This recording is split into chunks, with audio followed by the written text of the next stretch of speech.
ओम शांति। 2 मार्च 1985 की अव्यक्त वाणी में अव्यक्त बाप दादा ने बताया है, वर्तमान ईश्वरीय जन्म अमूल्य जन्म। वर्तमान ईश्वरीय जन्म अमूल्य जन्म। रत्नाकर बाप दादा अपने बच्चों प्रति बोले। आज रत्नाकर बाप अपने अमूल्य रत्नों को देख रहे हैं। यह अलौकिक अमूल्य रत्नों की दरबार है। एक एक रतन अमूल्य है। इस वर्तमान समय के विश्व की सारी प्रॉपर्टी व विश्व के सारे खजाने इकट्ठे करो, उसके अंतर में एक एक ईश्वरीय रतन कई गुणा अमूल्य है। आप एक रतन के आगे सारे विश्व के खजाने बचे कुछ भी नहीं हैं। इतने अमूल्य रतन हो आप। यह अमूल्य रतन सिवाय संगम युग के सारे कल्प में नहीं मिल सकते। सतयुगी देव आत्मा का पाठ इस संगम युगी ईश्वरीय अमूल्य रतन बनने के पाठ के आगे सेकंड नंबर हो जाता है। अभी तुम ईश्वरीय संतान हो, सतयुग में देवी संतान होंगे। जैसे ईश्वर का सबसे श्रेष्ठ नाम है, महिमा है, जन्म है, कर्म है, वैसे ईश्वरीय रत्नों का व ईश्वरीय संतान आत्माओं का मूल्य सर्वश्रेष्ठ है। इस श्रेष्ठ महिमा का व श्रेष्ठ मूल्य का यादगार अभी 9 रत्नों के रूप में गाए और पूजे जाते हैं। 9 रत्नों को भिन्न भिन्न विघ्न विनाशक रत्न गाया जाता है। जैसा विघ्न वैसी विशेषता वाला रत्न रिंग बनाकर पहनते हैं व लॉकेट में डालते हैं व किसी भी रूप में उस रत्न को घर में रखते हैं। अभी लास्ट जन्म तक भी विघ्न विनाशक रूप में अपना यादगार देख रहे हो। नंबरवार जरूर है, लेकिन नंबरवार होते हुए भी अमूल्य और विघ्न विनाशक सभी हैं। आज भी श्रेष्ठ स्वरूप में आप रत्नों का आत्माएं स्वमान रखती हैं। बड़े प्यार से स्वच्छता से संभाल के रखती हैं, क्योंकि आप सभी जो भी हो, चाहे अपने को इतना योग्य नहीं भी समझते हो, लेकिन बाप ने आप आत्माओं को योग्य समझ अपना बनाया है, स्वीकार किया है। तू मेरा, मैं तेरा। जिस आत्मा के ऊपर बाप की नज़र पड़ी, वह प्रभु नज़र के कारण अमूल्य बन ही जाते हैं। कितनी खूबसूरत लाइन बाबा ने कही। स्वमान कहा कि जिस आत्मा के ऊपर बाप की नज़र पड़ी, वह प्रभु नज़र के कारण अमूल्य बन ही जाते हैं। परमात्मा दृष्टि के कारण ईश्वरीय सृष्टि के, ईश्वरीय संसार के श्रेष्ठ आत्मा बन ही जाते हैं। पारसनाथ के संबंध में आए तो पारस का रंग लग ही जाता है।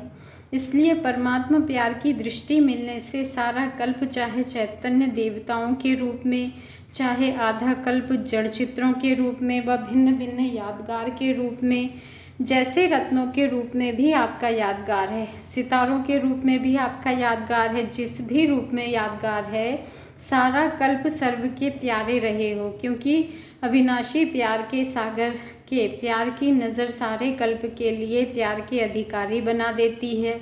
इसलिए भक्त लोग आधी घड़ी, एक घड़ी की दृष्टि के लिए तड़पते हैं कि नज़र से निहाल हो जावे। इसलिए इस समय के प्यार की नज़र अविनाशी प्यार के योग्य बना देती है। अविनाशी प्राप्ति स्वतः ही हो जाती है। प्यार से याद करते, प्यार से रखते, प्यार से देखते। दूसरी बात स्वच्छता अर्थात पवित्रता। तुम इस समय बाप द्वारा पवित्रता का जन्म सिद्ध अधिकार प्राप्त करते हो। पवित्रता व स्वच्छता अपना स्वधर्म जानते हो। इसलिए पवित्रता को अपनाने के कारण जहाँ आपका यादगार होगा, वहाँ पवित्रता व स्वच्छता अभी भी यादगार रूप में चल रही है। और आधा कल्प तो है ही पवित्र पालना, पवित्र दुनिया। तो आधा कल्प पवित्रता से पैदा होते, पवित्रता से पलते और आधा कल्प पवित्रता से पूजे जाते हैं। तीसरी बात, बहुत दिल से श्रेष्ठ समझ, अमूल्य समझ संभालते हैं, क्योंकि इस समय स्वयं भगवान माता पिता के रूप में आप बच्चों को संभालते हैं अर्थात पालना करते हैं। तो अविनाशी पालना होने के कारण, अविनाशी स्नेह के साथ संभालने के कारण सारा कल्प बड़ी रॉयल्टी से, स्नेह से, रिगार्ड से संभाले जाते हो। ऐसे प्यार, स्वच्छता, पवित्रता और स्नेह से संभालने के अविनाशी पात्र बन जाते हो। तो समझा कितने अमूल्य हो, हर एक रतन का कितना मूल्य है। तो आज रत्नाकर बाप हर एक रतन के मूल्य को देख रहे थे। सारी दुनिया की अक्षणी आत्माएं एक तरफ है, लेकिन आप 5 पांडव अक्षणी से शक्तिशाली हो। अक्षणी आपके आगे एक के बराबर भी नहीं है, इतने शक्तिशाली हो। तो कितने अमूल्य हो गए। इतने अपने मूल्य को जानते हो कि कभी कभी अपने आप को भूल जाते हो। जब अपने आप को भूलते हो तो हैरान होते हो। अपने आप को नहीं भूलो, सदा अपने को अमूल्य समझ करके चलो, लेकिन छोटी सी गलती नहीं करना। अमूल्य हो लेकिन बाप के साथ के कारण अमूल्य हो। बाप को भूलकर सिर्फ अपने को समझेंगे तो भी रॉन्ग हो जाएगा। बनाने वाले को नहीं भूलो, बन गए लेकिन बनाने वाले के साथ बने हैं। यह है समझने की विधि। अगर विधि को भूल जाते तो समझ बेसमझ के रूप में बदल जाती, फिर मैंपन आ जाता है। बाबा ने कहा विधि को भूलने से सिद्धि का अनुभव नहीं होता, इसलिए विधि पूर्वक अपने को मूल्यवान जान विश्व के पूर्वज बन जाओ। हैरान भी नहीं हो कि मैं तो कुछ नहीं, ना यह सोचो कि मैं कुछ नहीं, ना यह समझो कि मैं ही सब कुछ हूँ। दोनों ही रॉन्ग है। मैं हूँ लेकिन बनाने वाले ने बनाया है। बाप को निकाल देते हो तो पाप हो जाता है, बाप है तो पाप नहीं है। जहाँ बाप का नाम है वहाँ पाप का नाम निशान नहीं, और जहाँ पाप है वहाँ बाप का नाम निशान नहीं है। तो समझो अपने मूल्य को। भगवान की दृष्टि के पात्र बने हो, साधारण बात नहीं। पालना के पात्र बने हो, अविनाशी पवित्रता के जन्म सिद्ध अधिकार के अधिकारी बने हो। इसलिए जन्म सिद्ध अधिकार कभी मुश्किल नहीं होता है, सहज प्राप्त होता है। ऐसे ही स्वयं अनुभवी हो कि जो अधिकारी बच्चे हैं उन्हों को पवित्रता मुश्किल नहीं लगती। जिन्हों को पवित्रता मुश्किल लगती वह डगमग ज़्यादा होते हैं। पवित्रता स्वधर्म है, जन्म सिद्ध अधिकार है तो सदा सहज लगेगा। दुनिया वाले भी दूर भागते हैं, वह किस लिए? पवित्रता मुश्किल लगती है।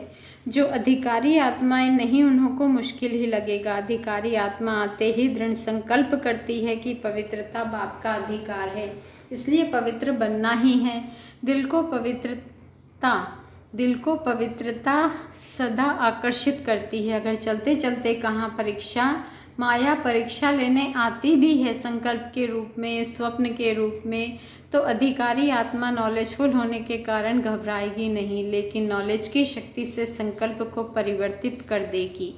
एक संकल्प के पीछे अनेक आत्माएं पैदा नहीं करेगी, अंश को वंश के रूप में नहीं लाएगी। क्या हुआ, यह है वंश। सुनाया था ना, क्यों से क्यों लगा देते हैं, यह वंश पैदा कर देते हैं। आया और सदा के लिए गया, पेपर लेने के लिए आया, पास हो गए, समाप्त। माया क्यों आई, कहाँ से आई, वहाँ से आई, आनी नहीं चाहिए थी, क्यों आ गई।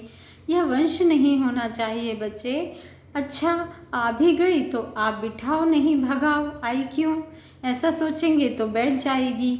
आई आगे बढ़ाने के लिए, पेपर लेने के लिए, क्लास को आगे बढ़ाने के लिए, अनुभवी बनाने के लिए आई। क्यों आई, ऐसे आई, वैसे आई, यह नहीं सोचो। फिर सोचते हैं क्या माया का ऐसा रूप होता है, लाल है, हरा है, पीला है, इस विस्तार में चले जाते हैं। इसमें नहीं जाओ बच्चे, घबराते क्यों हो, पार कर लो, पास विद ऑनर बन जाओ। नॉलेज की शक्ति है, शस्त्र है, मास्टर सर्वशक्तिमान हो, त्रिकालदर्शी हो, त्रिवेणी हो, क्या कमी है। जल्दी में घबराओ नहीं, चींटी भी आ जाती तो घबरा जाते हैं। ज़्यादा सोचते हो, सोचना अर्थात माया को मेहमानी देना, फिर वह घर बना देगी। जैसे रास्ते चलते कोई गंदी चीज़ दिखाई भी दे तो क्या करेंगे, खड़े होकर सोचेंगे कि यह किसने फेंकी, क्यों, क्या हुआ, होनी नहीं चाहिए, यह सोचेंगे, वह किनारा कर चले जाएंगे। ज़्यादा व्यर्थ संकल्पों के वंश को पैदा होने ना दो, अंश के रूप में ही समाप्त कर दो। पहले सेकंड की बात होती है, फिर उसको घंटों में, दिनों में, मास में बढ़ा देते हो। और अगर एक मास के बाद पूछेंगे कि क्या हुआ था तो बात सेकंड की होगी। इसलिए घबराओ नहीं, गहराई में जाओ, ज्ञान की गहराई में जाओ, बात की गहराई में नहीं जाओ। बाप दादा इतने श्रेष्ठ मूल्यवान रत्नों को छोटे छोटे मिट्टी के कणों से खेलते हुए देखते तो सोचते हैं यह रतन रत्नों से खेलने वाले मिट्टी के कणों से खेल रहे हैं। रतन हो, रत्नों से खेलो। बाप दादा ने कितने लाड प्यार से पाला है, फिर मिट्टी के कण कैसे देख सकेंगे। फिर मैले होकर कहते अभी साफ करो, साफ करो। घबरा भी जाते हैं, अभी क्या करूँ, कैसे करूँ, मिट्टी से खेलते ही क्यों हो।